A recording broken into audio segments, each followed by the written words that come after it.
I'm Megan Skidmore. For 2.5 years, I have been talking about evolving faith journeys. I started to tire of the heaviness of this focus. I had the clear message come through. It is time for Beyond the Shadow of Doubt podcast to evolve into Living Beyond the Shadow of Doubt podcast. With the same vulnerability and unapologetic authenticity, I will be focusing on the joy in this journey, the life and the living that comes on the other side of maybe, on the other side of what's possible. I want to talk about claiming spiritual sovereignty and becoming your own captain of your vessel. Let's celebrate releasing what no longer aligns for you and connecting with your higher power and honor expanding your energy field to make room for all things new.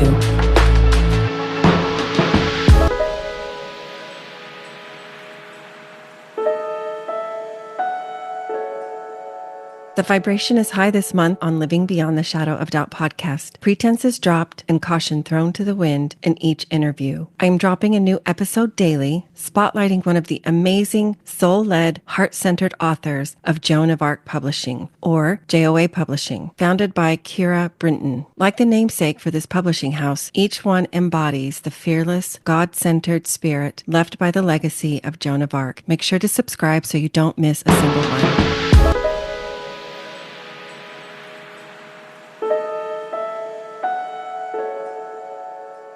Welcome to today's episode of Living Beyond the Shadow of Doubt podcast. I have Kate Mikado with me. I almost said Kate the Great because that is how I see you, the way you participate and contribute and the insights you offer in our Mosaic community and in our JOA, Joan of Arc Publishers weekly authors meeting. You're just so good with words, Kate. Anyway, welcome. I'm so glad to have you. Thank you. It's a pleasure to be here. It's funny you said Kate the Great because that's actually one of my handles when I'm in the interwebs. I like Kate the Great. So it's funny that you thought of that. Okay, there you go. Our energy is aligned. Well, we want to get to know you. Tell us all about Kate the Great.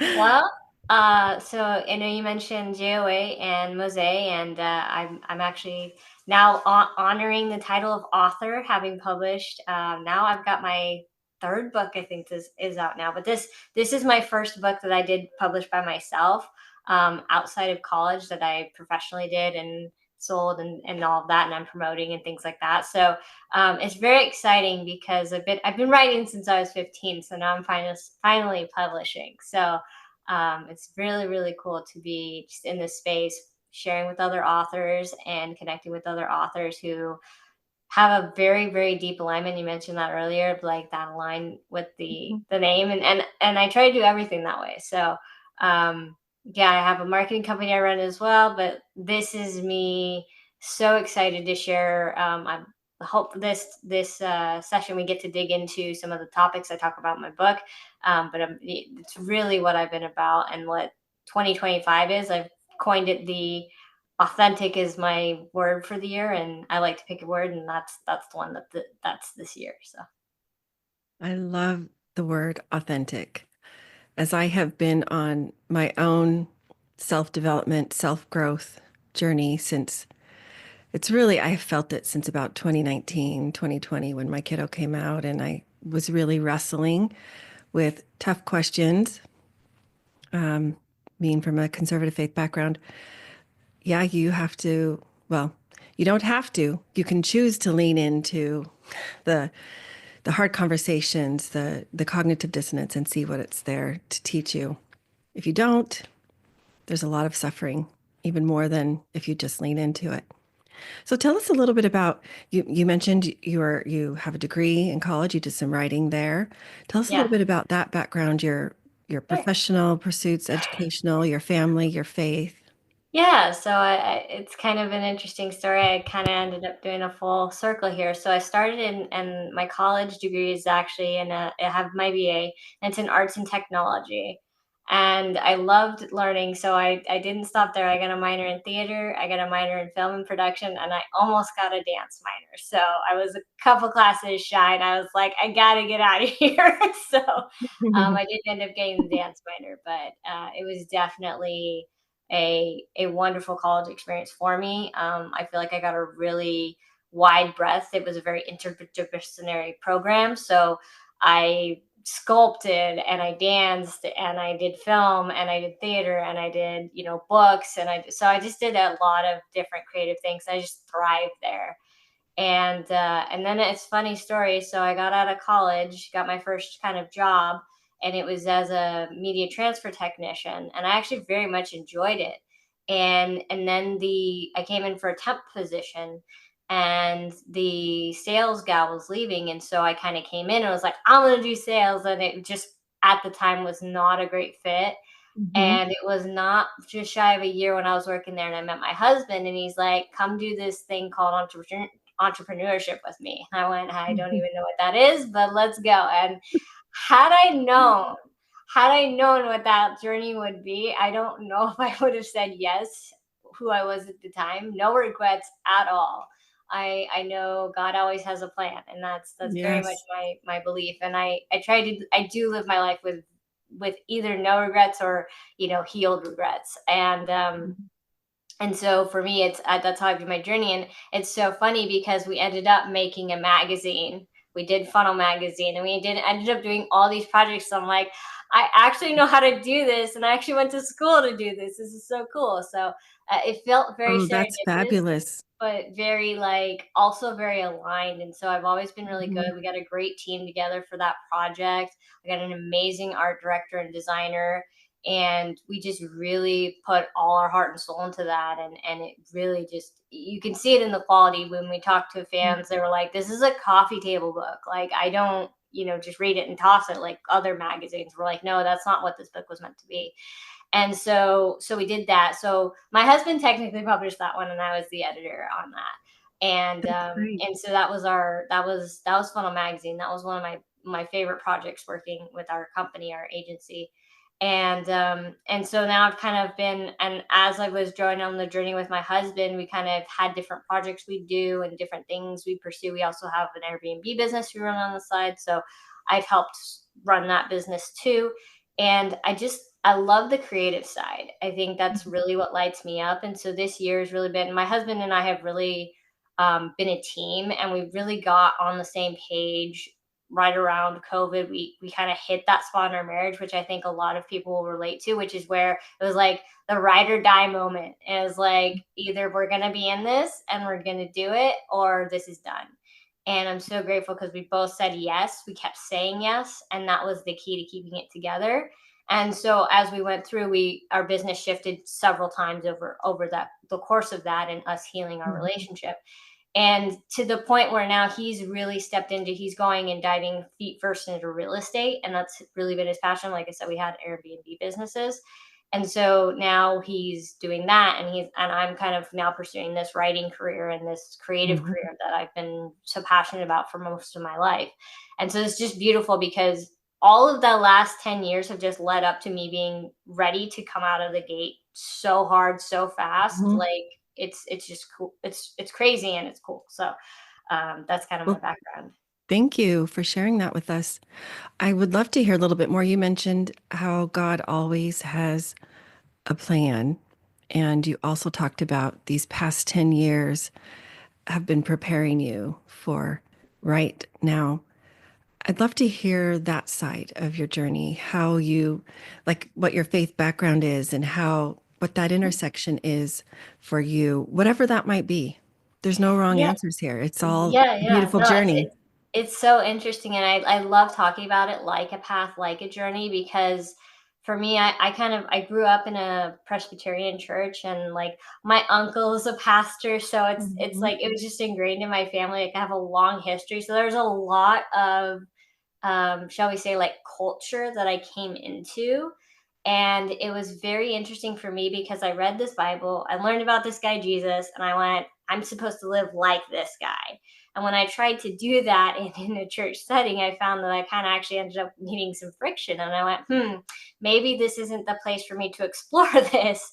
And so I went Mhm. off going, I'm finding God. I'm going to try and be like this guy, Jesus, but I'm going to do it on my terms. And it wasn't so much of like a leaving or anything like that. It was just more of I went off to college, I went out and I lived life. It was not this, I'm rebelling and I'm drifting, and it was a very subtle thing. And Darren Hardy tells a really cool story about that, of like how we'll be in a boat in our little, in the ocean, and you're in your raft and you don't realize how much you've drifted from the shore until 5, 10, 20 minutes later. You look up and you go, wow, I'm miles down from where I was supposed to be. And that's kind of what happened for me. I kind of just drifted, not, out of rebellion, but just a natural drift that happens because I Mm-hmm. wasn't intentional. Mm-hmm. And that's right around where I met Hawk. And funny enough, he wasn't super religious or anything like that. Like, I was never going to be like, I'm marrying a guy from the church. I know that some people have that Mm-hmm. kind of culture and aspect, but that was never it for me. I was always going to find the person that was the right fit for me. Mm-hmm. And my beliefs would be incorporated in that. So like we wouldn't be out of alignment with our beliefs, and he's never been. And if Mm-hmm. anything, just come more and more into alignment with it. And so for me, I grew up with a very interesting background, that I grew up in a Hindi household as well. So I had a lot of Eastern perspective that's really rare. I grew up in San Diego. So um, for me, I got a lot of the Western culture, but then I also got the Eastern, and my heart just loved the Eastern practices, and it was so beautiful because I was like a kid praying to God next to someone who was Hindi, and that just a beautiful, like, the example of that oneness and practicing that love of, I don't necessarily believe what you believe, but I love you and I'm going to sit next to you and we're going to do this in pure harmony, and that was really beautiful. So that was I that for love me, and so I that. kind of just went on that journey of exploring what these philosophies were teaching, and not necessarily from a religious perspective. I definitely separate the two. To me, religion says I am right, and spirituality says I am. And so that's at least what I was taught. Oh my And gosh. Holy Spirit kind of gave that to me. And so I've always respected religious beliefs from that perspective, but I've also gone, I'm not holding to that rigidity. I'm also willing to go, what does I am look like? And how can I be more into this idea and practice of oneness? And what does that look like across a lot of philosophy? So I've studied Lao Tzu, and I've studied Buddhism, and I've studied these things, and from my idea of, where is God? Is it there? Is it there? Is it there? And so in that exploration, it was so beautiful because it added to my understanding and my perspective, that I have a greater appreciation for the world at large through doing that, and then incorporated those things that made sense for me into my beliefs that were always in alignment. And so that's kind of how I explored, where you can see threads and themes and consistency. If we talk about the golden rule being a thread through every religion, and Mm-hmm. what are those nuances, and kind of incorporating it. So I know a little bit of a long-winded kind of way around how I got there, but I started on the path and ended up back on the path, and now I'm sharing these ideas because I think we're in a really hard time unity wise, where people are missing those gaps and they're just seeing this division instead of focusing on, what do we have in common, what does keep us together, because we do Mm-hmm. live in this paradox of, we're different and the same, and how do we hold that? So That is that is really well said, Kate. That what you said is one of the most profound things or distinctions I've heard. How to explain, the difference. Religion says I am right. Spirituality says I am. That is so poetically beautiful. And yes, the golden rule does run through every religion, faith, practice, creed, you could say. And I agree with you. Folks are missing the gaps. They're focusing on what's different about us versus how we are the same, how our humanity connects us, because it does. Can you share with us, Kate, how have you integrated these into your work? These these concepts that you just shared with us. I love that you said you got Western and Eastern practices and backgrounds introduced to you from a young age. That is amazing, and that is rare. yeah. So for me, I've understood things from the context of, I will never violate either understanding of integration. Like, my husband's in has done NLP, and if you're not familiar, that's neuro linguistic programming. Mm-hmm. And some work can be done with identity, and it is strongly recommended not to do that because it is so problematic for people, that they can lose themselves. So from knowing Mm, that, I always said, you know what, this is my identity, and I won't stray from something that will violate either belief. And that's really something that's come into like great focus in like the last week. So this is stuff I'm still doing in like real time on real my time. own experiment. But for me, it's this idea of, and in my work, I talk about those both perspectives. Like, what are the things that are taught? Because if you understand things from, so if we look at Christianity as an example, it's often seen through a Greek perspective, but forgetting that it Mhm. was really originating from a Hebraic perspective and the Aramaic perspective of Jesus. And you have the Sunnis, and you have these very Middle Eastern ideas that have been westernized as it's moved across Europe. And so I take into context historical context. I take into account different perspectives. And so I'm not just looking through a spiritual thing or a topic through one lens. I'm going to look through it in about 5 to 7 to really get in and go, okay, am I understanding this? Is this landing? Am I getting this right? Because for me, getting it right means I'm not hurting someone in the process of practicing. Getting it right means that I am honoring myself and the other person. So it's not, so when I talk about like this idea of, we talk a lot about perfect. Mhm. Nothing is perfect because it's a standard to which you think you have something. The only perfection is divine perfection. So if something is divinely perfect, there are going to potentially be flaws, but that's okay. So like a flower, if it's got some edges on it that are rough, it's still divinely perfect because it's a flower, right? So that's what I've done. And so in my book, I actually talk about these two, almost like this story of the interweaving between these Eastern ideas and the Western perspective, and kind of this beautiful mesh of my at least journey interpreting what that looks like Mhm. to integrate that. And so I have things that I do that are from my, Western practice, and things that I do for my Eastern practice. And I give each its merit and lean into whatever my body is calling to, whatever my soul's calling to in the moment. Wow, I am blown away. Here's what's coming up for me, Kate, from what you've shared. Nothing is perfect except divine perfection. And even that is going to potentially have flaws. And you gave the example of a flower. Maybe it's, I don't know, missing a petal, or, a 3-leaf clover becomes a 4-leaf clover or whatever. But it's still divinely perfect because it's a flower.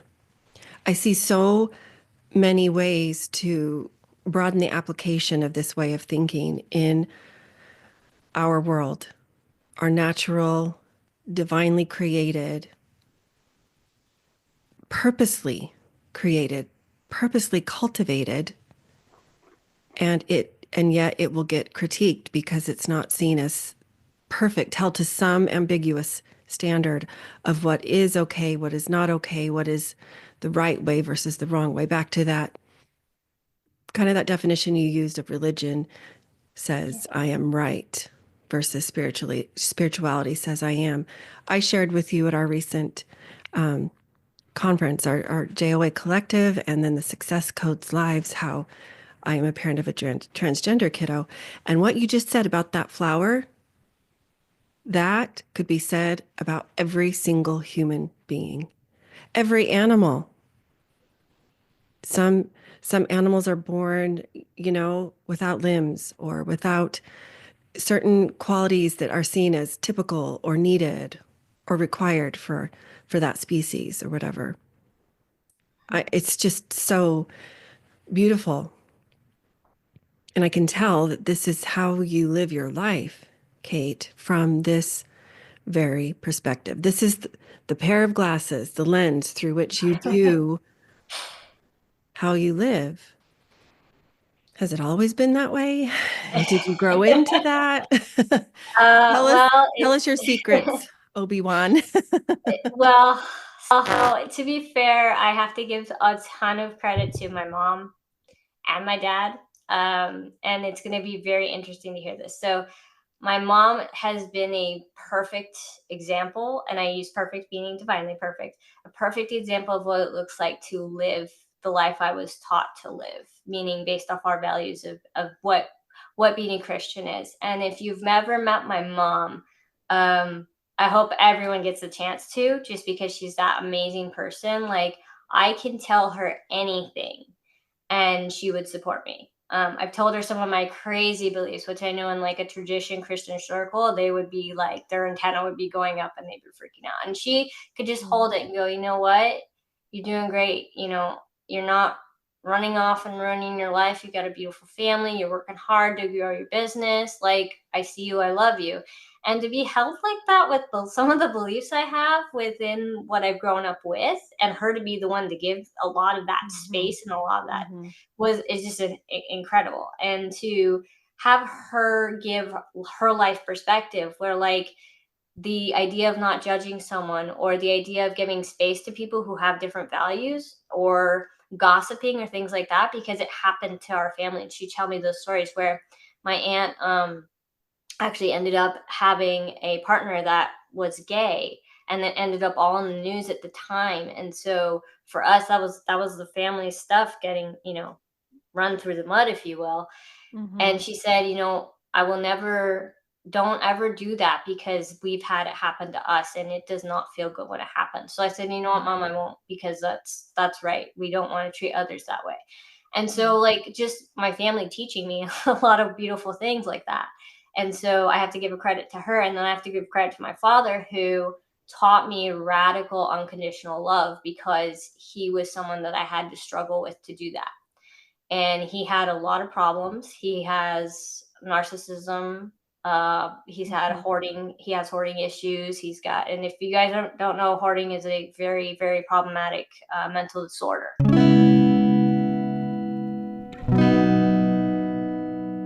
As part of my commitment to giving back, every first Friday of the month, I offer a free coaching hour. Anyone is welcome to join, and you may leave your camera off and change your name if you would like to remain anonymous. This is an opportunity to get introduced to my style of holistic coaching and what it would be like to work with me. Gain real skills, insight relevant to you, and fresh perspective on life circumstances. Each month is a different topic. For those attending, there will be opportunities for a complimentary one-off energy alignment session. Once registered, you will have access to discount codes for my other offerings. To get the link, including all the resources, register to complete the agreement at the link in the show notes.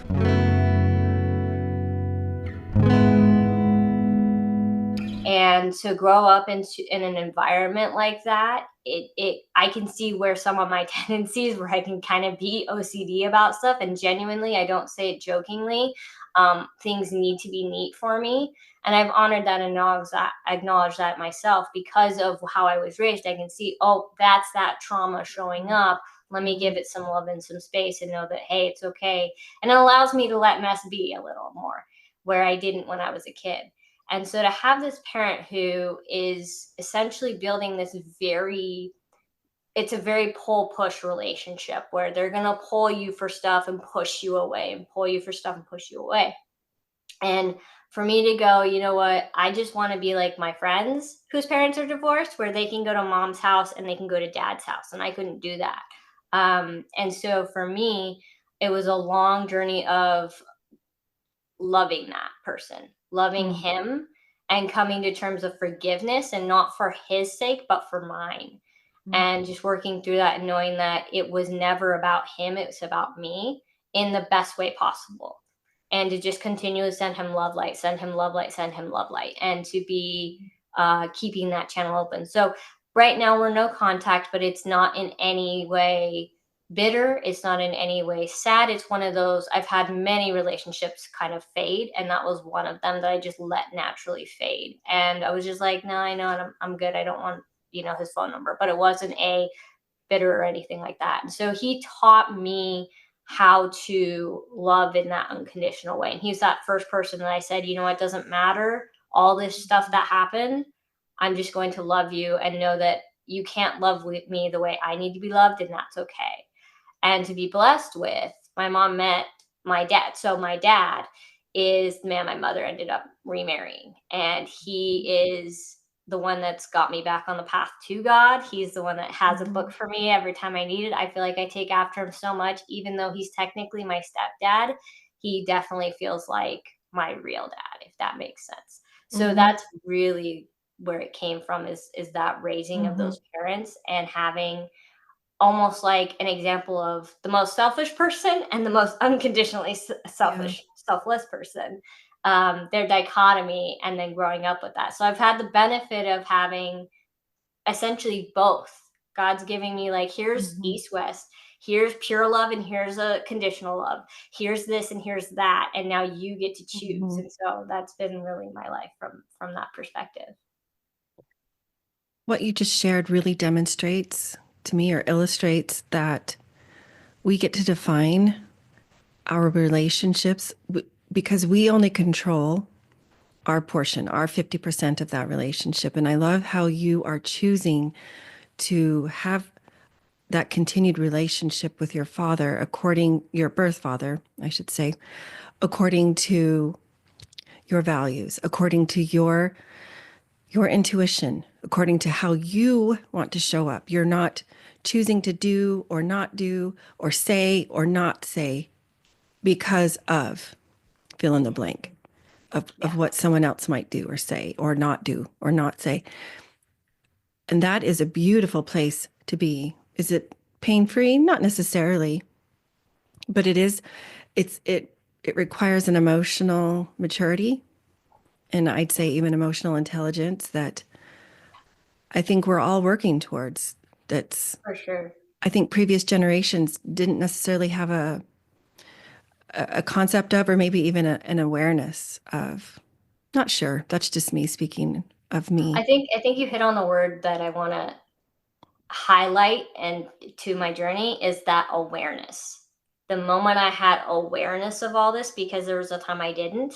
And Mm-hmm. so I give myself love for the person that didn't have that awareness, because they didn't have Yeah. awareness. Like, you can't, what are Yeah. you going to do?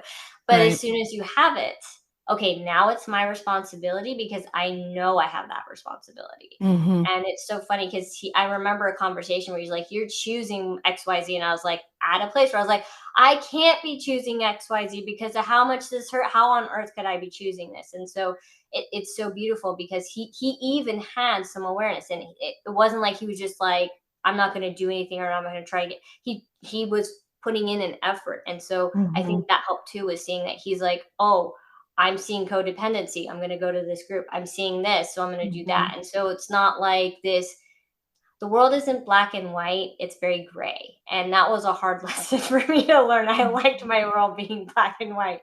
It made things a lot easier, but it's so much more beautiful in this nuance. That awareness piece, as you said. And I think Yeah. that's really like a big part of it, is getting to awareness. And then Mm-hmm. from there, the floodgates open. Yeah. Tell us some of the joyful, the blissful aspects of your spiritual journey, your Mm. spiritual awakening. I really love to focus on those because we all know the hard parts, or seem to know those a little bit more um, automatically, maybe. And also, kind of a two-part question: how much of your writing includes this side of you? Yeah. So I'll start with, let's start with the writing, because I think that's such a beautiful way to start it. Is it's so ingrained. Some of me, part of me goes, I hope they don't see too much of me in my writing, but I think it's going to be inevitable, but Mm-hmm. in a beautiful way, because it's not mine to speak to it.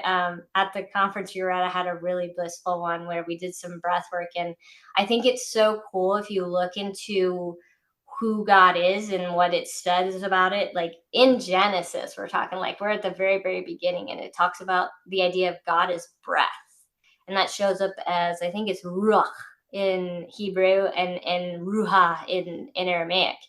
And so when we do breath work, we're literally connecting with God in a very experiential sense. And so I had this vision. It was just like he has to remind me, she, um, it's mine, not yours.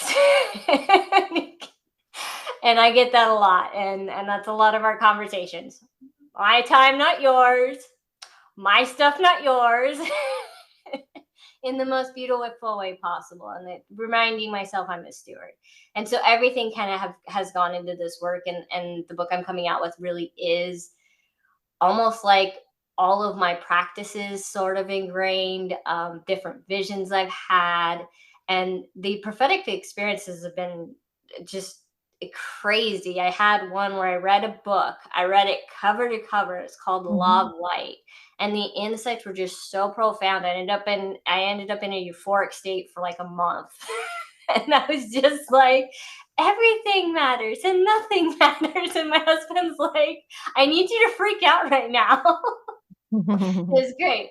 And something I learned from the Buddhist practice, there's a great story where there was a monk and he ended up getting a job closing a door. Now they all have these very different jobs, but in doing the job, he ended up in this euphoric state. So he's like, okay, I want that job again. I want to do the door closing thing. And so he does it and he does it and he does it night after night. And he goes to his senior monk and he's like, why am I not getting into my euphoric state? It was so amazing. I closed the door and it was all the dopamine. It was great. And he's like, why are you looking to enter the experience the same way? It's not going to happen the same way. Mm. And I love that story because it taught me, like, I'm not going to go and experience euphoria of spirit and divine the same way twice. It's always going to look, and I'm going to enter in different ways. So, and I have in many, many, many different ways. So it's so interesting to hold that and to know that. So I don't know if I answered the first part of your question. I feel like I Oh, answered the it's second great. part. I love it. That's so true. That's such great advice, counsel. Yeah, good to remember. Yeah. What is the name of the book you're writing right now? So I just published Heartwalls. It came out on Right, February 14th, and right. I thought it was a perfect date because what day do I hear like the lack of self-love? Like, oh, I don't have a Valentine's today. Oh, I don't have this today. Hmm. And to me, this book is such a self-love book. It's kind of my exploration of how Yeshua and I worked together to get to my self-love of Hmm. there was a lot that went into my what I would call salvation moment. And I say it with air quotes because I think of salvation as very different than the traditional Christian sense. But the experience tracks with other people who have claimed salvation. So I say that because I know that there's a lot of, like I said, Hebraic, Aramaic, Greek. Hmm. There's so many different lenses around it that it can kind of get boxed into this one idea of like, I'm saved, therefore, blah, blah, blah. And so, but I had this washing of, and I say it's like a spiritual baptism of peace come over me after decades of anxiety. And so for me, like, getting there though was a lot of exploration, a lot of healing, a lot of revealing to be able to have that popcorn moment of, oh, I get it. It took me 30 Hmm. years, but I get Hmm. it. And that joy and that peace and that love to just come over you. It, I was fortunate that happened, but I went through life thinking I was baptized, therefore I knew when I didn't. And that's, I think, a key thing. We have this knowledge, but you don't have understanding. And it's my goal was always to seek understanding, right? And so Hmm. that's what happened for me. And so everything in the book kind of talks about those different things that led me to that aha moment, and then the growth in the spirit and the healing that happens after that too, where I constantly, it's Hmm. not like a one and done thing for me. I don't know about you, but we have what the Hebrews call tishries, and so it's like they're full of it, and so we have to keep laying things at the feet. I just have this amazing visual that I do, and it's helped so much. Of I literally think of the thing that's causing the problem, and I literally lay it at the feet and go, here you go, Jesus, this is yours. I don't want it anymore. And so that like visual act of doing it, your brain doesn't know the difference science wise. So we imagine Jesus's feet there and putting the thing there. Our brain goes, oh, I put it there. Cool. It's not mine anymore. And so That that's is how I've kind of beautiful. done it. So, one of the last questions I like to ask, I ask all of my guests, and I love the responses that I get. They're all so insightful. And that is, what does living beyond the shadow of doubt mean to you? That's a great question. And to me, the shadow of doubt is that moment that doubt shows up and you almost like have to acknowledge it and say, like we talk about the shadow self. To me, that's that shadow self showing up. And so we have to acknowledge it, give it love, and say, I see you there, and almost like transcend it. So for me, that's what I usually do. If I see it, it then becomes not, oh no, I'm going to spiral out. So like if it gets really bad, I have to really take myself back. But usually these days when it comes up, I can notice it and go, let me transcend that and let me go into practice that gets me back to my center and myself. And so I'll remember things, I'll have visualizations that happen or visions that'll come in if I notice that doubt coming in, and I go, no, what's true? I recently experienced it, and the shadow of doubt showed up, and it was pretty deep, and I go, okay, I need a journal. And so what I'll typically do is I'll journal my way through, and from that I go from shadow to knowingness, and what we call that light self, right? For shift from shadow to light. And each shadow that shows up is a teaching. So I find that that's my context with shadow of doubt. I have to agree with that. Each shadow that shows up is a teaching. That is so true.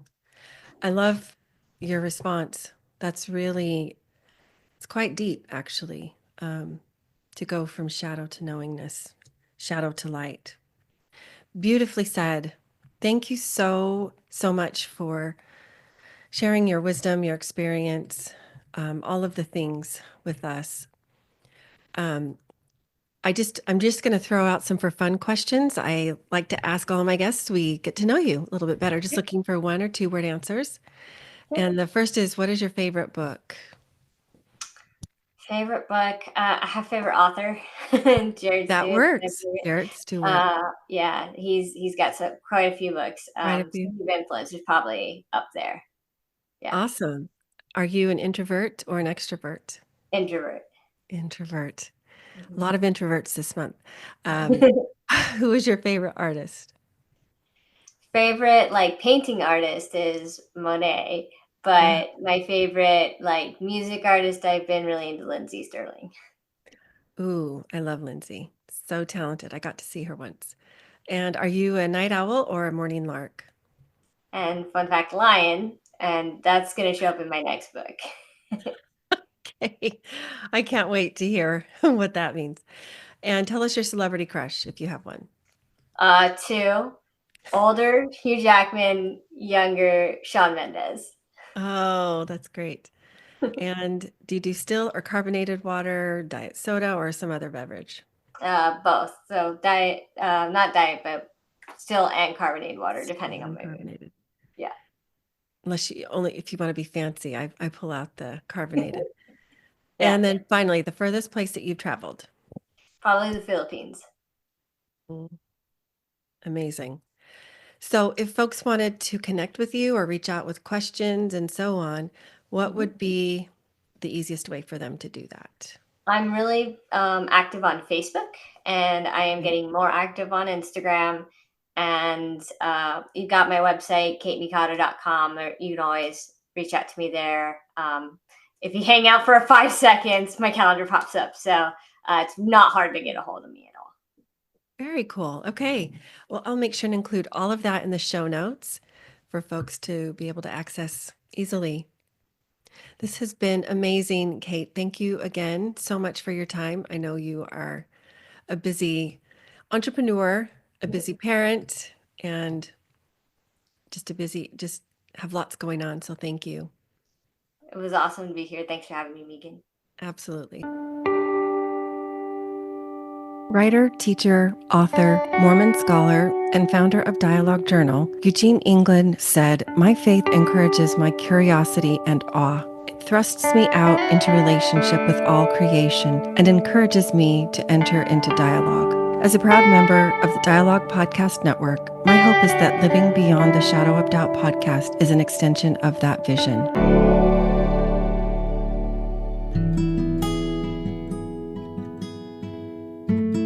Visit meganskidmorecoaching.com to find this podcast and additional free resources, including the link for a complimentary coaching session. Follow me on Facebook or Instagram for more, or to send me a DM. Help the podcast grow. Please follow, review, and share with a friend.